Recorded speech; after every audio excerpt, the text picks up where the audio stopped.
Ok. Ok chưa? Được rồi. Đây. Thở ra. Ok.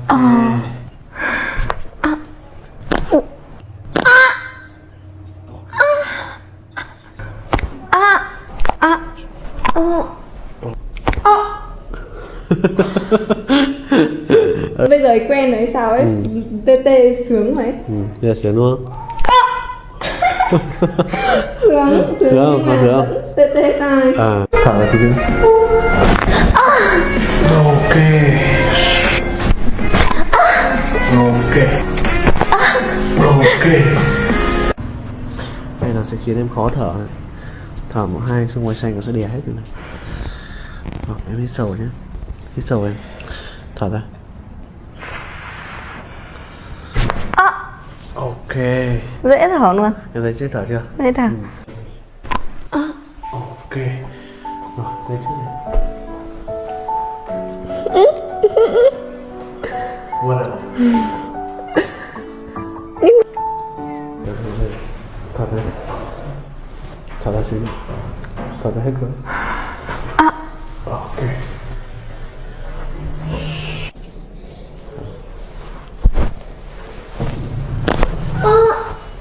Ok.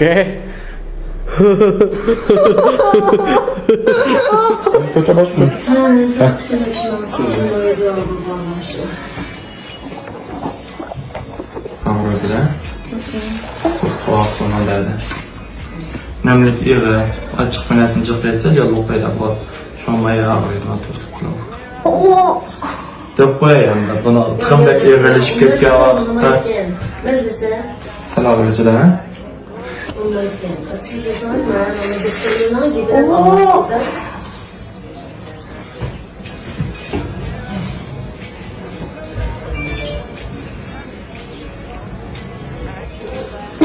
Sırka ağrıyacağım. That's you.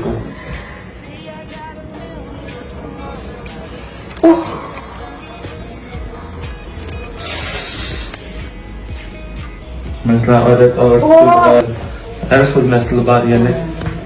Ayağlarına emmesi şunu şu tuvarsel iğirken. Hani kandı uzun miktarı tüve.